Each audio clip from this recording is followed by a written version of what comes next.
La verdad nos hace libres.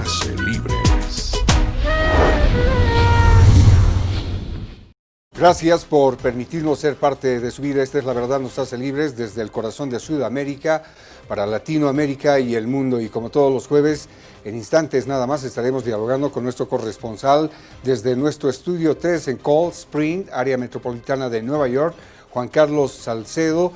Y tenemos un invitado especial el día de hoy con quien estaremos hablando y dando continuidad a este tema, el arte de negociar en situaciones de crisis. Veamos esta introducción. Gary Noesner se retiró del FBI en el 2003 después de una carrera de 30 años como investigador, instructor y negociador. Fue negociador de rehenes del FBI durante 23 años de su carrera, retirándose como el jefe de la unidad de negociación de crisis del FBI en el grupo de respuesta a incidentes críticos. En esa capacidad estuvo involucrado en numerosos incidentes como disturbios en prisión, posiciones de milicias de derecha, asedios de fanáticos religiosos, secuestro de aviones y más de 120 casos de secuestro en el extranjero a ciudadanos estadounidenses. Después de su retiro del FBI, se convirtió en vicepresidente senior de Control Risks, una consultoría de riesgo internacional asistiendo a clientes en la gestión de incidentes de secuestro en el extranjero. Ha aparecido en numerosos documentales de televisión sobre la negociación de rehenes, el terrorismo y los secuestros producidos por el canal de la historia Nat Geo, Discovery, TLC, CNN, CBS, BBC y American Heroes Network. Ha escrito un libro sobre su carrera de la negociación del FBI que fue publicado en el 2010, titulado Estancamiento para el tiempo, mi vida como negociador del rehén del FBI. La Weinstein Company ha adquirido los derechos del libro como base para una miniserie de 6 partes sobre el incidente de Waco Sage en 1993, que se emitirá en la red Paramount en 2018. En pleno verano allá en los Estados Unidos estamos con nuestro corresponsal Pocho Salcedo. Bienvenido a La Verdad nos hace libres. Bueno, muy buenas noches. Gracias, Roberto. A toda la audiencia de La Verdad nos hace libres. Un gusto estar nuevamente con ustedes y al equipo que hace posible este programa. Y como es habitual cada semana, ponemos a consideración de nuestra audiencia un tema de interés mundial y regional. Negociación es una actividad que todos nosotros realizamos todos los días. Desde casi el primer momento en que entramos en contacto con otras personas, aún en la misma familia, quién llevará a los niños al colegio y cuáles son las actividades compartidas de la familia para ese día, son solamente ejemplos de negociación de todos los días. Pero generalmente vemos el tema de negociaciones desde el punto de vista empresarial y comercial. El adagio, uno no recibe lo que se merece, pero lo que negocia es un concepto entendido, aceptado y común en el área empresarial. Sin embargo, existen negociaciones extremas, aquellas que necesariamente tienen que ser exitosas en un corto tiempo. Y de ese éxito depende la vida de una o más personas. Para no solamente hablar de este tema de la negociación, pero negociaciones extremas que se llevan adelante en lugares públicos, muchas veces seguidas en vivo por los medios de comunicación u observadas por cientos de miles de personas a través de las redes sociales. Generalmente, las emociones se encuentran a su máximo y la racionalidad al extremo opuesto. Precisamente hoy tenemos con nosotros como invitado uno de los maestros de la negociación en momentos de crisis. Es un negociador de categoría mundial conocido en todos los continentes. Gary Noesner, ex jefe del equipo de negociadores del FBI y con una carrera que abarcó 30 años en el Buró de Investigaciones Federales de los Estados Unidos, no solamente fue uno de los pioneros de la técnica de la negociación en el FBI, pero entrenó a los futuros agentes negociadores de la organización y ahora también es consultor de negociación para el sector privado. Gary Noesner ha estado en el centro mismo de algunas de las negociaciones en crisis más dramáticas en los Estados Unidos. Él también es el autor del bestseller Stalling for Time, que narra su carrera dentro del FBI y las crisis que le tocó de activar a través de la negociación. Gary, welcome to the program. Thank you. It's a pleasure to be with you today. Okay, Gary, another again, welcome. Y lo vamos a hacer en español, como es habitual. en nuestro diálogo con Gary Noesner desde los Estados Unidos. La pregunta que le lanzamos ya nomás, ¿cuándo comenzó en Estados Unidos a implementarse negociaciones en situación de crisis con un enfoque metodológico y técnico? ¿Y cómo se afrontaba antes una situación de crisis sin estas herramientas? The question is, when did the United States started to implement a system, a methodology to negotiate, and how were negotiations conducted before without having those technical tools? The negotiation approach that started what we do today began in the mid 1970s. Started in New York City, and it involved a different approach. Prior to then, police would surround a stronghold in which armed individuals would be holding people hostage. They would demand a surrender, and there would be threats and counter threats from the police, and a desire to get the perpetrators to comply with police orders. When that would not happen, the police would typically, in those days, quickly go to the use of force, which all too often had very bad consequences. Hostages would be killed, police officers would be killed, hostage takers. So they determined that they had to do a more full method to deal with these situations, and that consisted primarily of surrounding and containing the situation so that it would not spread elsewhere, and then to open a dialogue to convince the perpetrators that their best option was to surrender.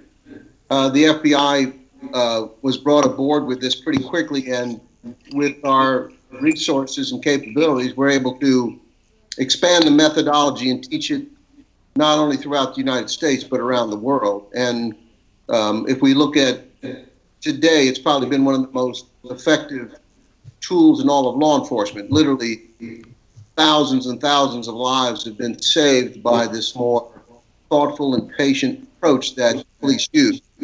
So it's really about containing our emotions as law enforcement, and rather than get angry and try to force people to come out, we instead create a relationship of trust and convince them that the best course of action is surrender.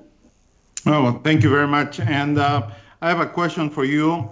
All negotiations are not created equal. Business negotiations, for example, you're able to make some concessions. You can walk away from the negotiation. In your case, if you have 5 people that are hostage, you're not going to say, well, I'm going to take these 3, I'm going to leave these 2. So, but they have a common link, which is you have to be able to build trust in a business negotiation quickly. But in business, you have some time. How do you build trust with the person that is in a situation of crisis? What is that process? Well, it does take time, and that's why my book is called Stalling for Time. The premise is that by taking our time, we lower the tension in the conflict. We lower the anger and the animosity and the threats. When someone takes a hostage, they feel empowered. By threatening this hostage, I can compel the police to do whatever I want. They must obey my demands. And when it takes many, many hours sometimes for them to perhaps get food or have some other minor concession agreed to, they begin to come to see that they don't have as much power and control as thought.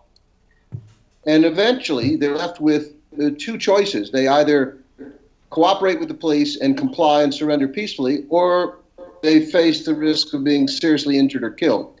And in most cases, in the high 90 percentiles, that works to our benefit, because when people take hostages, their primary goal is to get their demands met, not to kill people.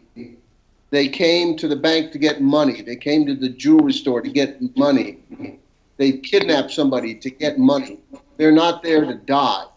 And because they want to live more than they want to die. That gives us the leverage we need to control the outcome. Now, I must also tell you, that's only 10% of the situations. We talk about hostage situations, but police throughout the world are more likely to confront emotional situations where there is no demand and no hostages. It may be a man holding his girlfriend, holding his employer who fired him. It may be someone with whom he's having an argument. So these are issues that create a greater challenge for law enforcement, because if someone doesn't want or need anything from you, it's hard to control their behavior. So in those, we have to show understanding, show patience, listen to them, let them express their frustrations, and eventually convince them to make the best decision for everyone. Sin lugar a dudas son elementos muy importantes los que está describiendo Gary Noesner, que fue negociador de rehenes en el FBI durante más de 2 décadas y bueno, también fue jefe de unidad de negociación de crisis allá en el FBI en los Estados Unidos y ha tenido más de 120 casos en secuestros de aviones, etcétera, etcétera. ¿Puede un negociador pretender no tener emociones y ser a la vez creíble y confiable ante la persona con la cual negocia en un momento de crisis? ¿Qué dice Gary? The question is, can a negotiator pretend that he or she has no emotions and be credible at the same time? You just spoke on a high-intensity emotional situation. I'm sure there are things that are going through the negotiator, and is that something that negotiators should consider, or should be able to express some emotions as he's conducting the negotiation? How do you see that? The expression of some emotion is okay, but it has to be controlled. The very first lesson I teach to negotiation students is self-control, with the idea being, if you cannot control your own emotions, how can you influence someone else who is expressing strong emotions? So what we know is it takes 2 people to have an argument. So if you're negotiating with someone who's very emotionally inflamed, if you act the same way, it only adds more fuel to the fire. So by remaining calm and in control, you set an example of the best way to engage with this person and to have dialogue, and to demonstrate that you're not their enemy. You're not there to hurt them or make their day worse. You're there to listen to their side of the story and to try to help them get out of that situation. Mm-hmm. It's a very powerful way to create relationships. It takes a little bit of time. So, of course, negotiators feel emotion, but they have to be very careful. For example, if a hostage taker were to express great anger at the negotiator, it would not be appropriate for the negotiator to argue back with them. That just builds a divide between the relationship that you're trying to create. Thank you. A question for you. You are called to a situation where there's a crisis of some sort. What are the first things that you have through your mind as you face that crisis? How you organize your mind, and what clues do you seek to see? That's a very good question. Even as you are heading in the car or whatever to the crisis site, you say, where is this happening? Is it a building? Is it an office place? Is it a home? Is there a relationship between the gunman and the people that he is holding? Because it's almost always a case where there's bad history between individuals that creates the greatest risk. It's very uncommon for a complete stranger to be held hostage and to be killed. It very rarely happens. So you want to know about those relationships. Is it a certain time of day? Is it a certain symbolic place? Are they related to each other? Have they asked for anything? So all this information you begin to collect as a negotiator. And of course, we work in a team context. So the whole team begins to, as soon as possible, interview friends and family, associates. What happened in the last 24 hours that set this activity in motion? How has this person dealt with anger before? Who are people that he trusts? And often we find that these people have a very poor family relationship and they have a very poor employment relationship. It's what we call the double whammy. So a negotiator has to be aware of these indicators and try to get a sense of what is motivating this individual to behave the way they are. And the more we talk to them, the more we learn about that. Thank you. Ok, vamos con más en esta entrevista que tenemos junto a nuestro corresponsal Juan Carlos Salcedo en Nueva York y estamos hablando con Gary Noesner. La pregunta es, ¿cuándo uno sabe que su pericia como negociador no está funcionando en una situación y qué debe hacer en ese caso? Well, you have vast experience which you accumulated through the years, but there's a moment where all those skills and the way you have approached situation is not working. So how do you reshuffle and go at it again for a second time? Because I'm sure there were instances like that. Yes, absolutely. I mean, we as negotiators are very successful at influencing people to behave positively. But there is no method that is 100% guaranteed that I can make someone else do something else. I'll give you an example. Probably the incidents where there's the biggest loss of life is suicides. And I know negotiators who have handled dozens and dozens of suicides, perhaps hundreds, and they may say, I haven't lost a suicide yet. And I say to them, well, you're very lucky, because if you deal with enough of them, somebody will commit suicide, and it's not your fault. You do the best you can to convince them that they should not take their lives, that they have some reason to live, but at the end of the day, they have to make that decision. And it's not your responsibility. But you try your very best. Sometimes when we find out that a particular negotiator is not very effective with this person, we'll change negotiators. Perhaps in some cases we might use a woman for a softer, more accommodating tone. It just depends on our psychological assessment of the person we're dealing with. And, sometimes it's just very, very frustrating. If drugs or alcohol are involved, now we have the person influenced by those factors and often doing self-destructive things that are against their own best interest. And it can be very frustrating. I always tell people, if you think this is easy, try doing it. It's much more challenging than you might think. Ok, aquí la otra pregunta que tenemos. You wrote a very famous book, bestseller, Stalling for Time, and time is a very critical element. But there's a moment where you have to, or a series of moments where you have to start delivering certain messages to create a behavior that you expect.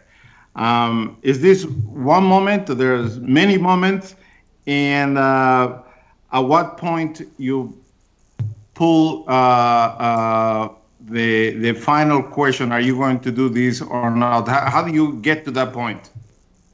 I think it's important that, before I answer that more directly, that you realize that negotiations isn't really about making a deal as it would be in business.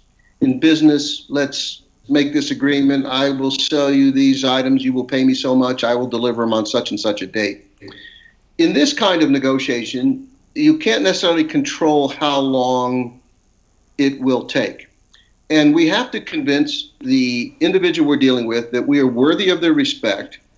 And we do that not by our authority as the FBI or the police. We do it by demonstrating that we are listening to them. We understand how they feel.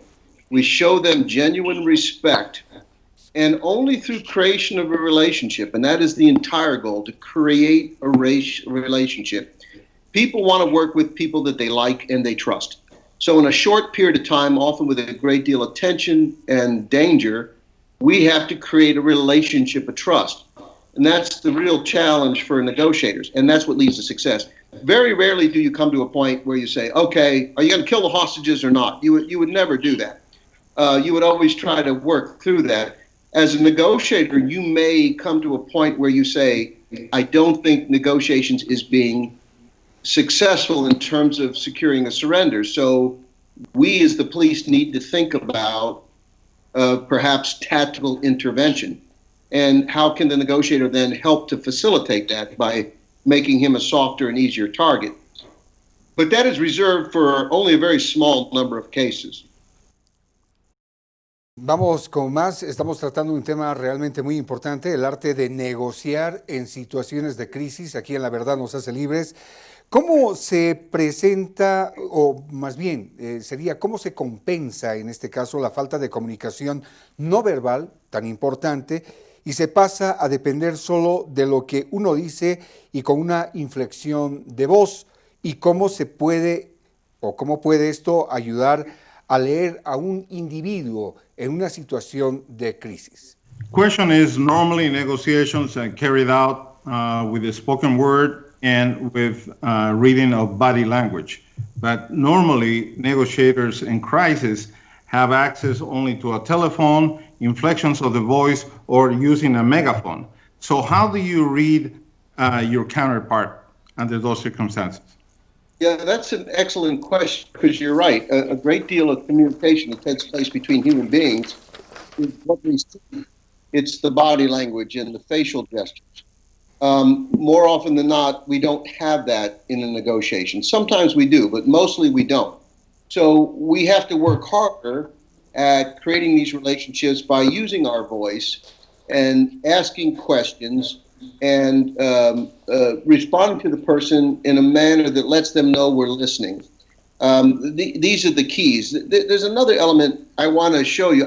We call it in the United States a teeter-totter. It's a playground toy where one kid goes up and one kid goes down. You know what I mean? Right. If you think when emotions are high, rational thinking and behavior is low. You cannot change that. So the negotiator must lower the emotions, and when he does, you see what happens. The rational thinking comes up, and that's an important element in all human communications. That's what we strive for. In those times where we reach that positive movement, you will hear a perpetrator or hostage taker say, "What will happen to me when I come out? What sort of legal problems do I have?" What that person is telling you is you're succeeding. They're thinking about their options to peacefully surrender. So that takes a lot of delicate skill to make sure that you're honest with them, but in the same hand, you tell them, there's obviously going to be some adjudication of what happened here today, but most importantly, we'll be able to tell the judge that you didn't hurt anybody, that you cooperated, and you came out peacefully. So those would be the approaches we would take. Well, one of the cases that we all remember, we have seen it live and direct or read about it, or it's always talked about, is the crisis in Waco, Texas with the Davidian group. I know you were involved in part of it, and there were like almost two different situations on the same crisis. So could you talk a little bit about it? And I understand there's also a film that is going to be released soon about what happened in Waco. Waco happened in 1993, and I flew out to be the chief negotiator. Probably the most challenging situation in my career, but I think perhaps in the whole history of negotiations, because we dealt with a very controlling, manipulative religious cult leader in David Koresh. Now, he wasn't holding hostages, but he had been in a shootout with other federal agents, and there were lives lost, and he simply knew the seriousness of the charges against him and what he faced, and he simply did not want to surrender. So it was very challenging. And at the same time, we had some conflict within the FBI. There were some in the FBI that wanted to use a more forceful approach to try to push them out. And of course, as a negotiator, I knew then, as I know now and knew before, that was counterproductive. We have a saying, we call it the paradox of power. The harder you push, the more someone is likely to resist. So Waco was a tough situation. It's the biggest chapter in my book.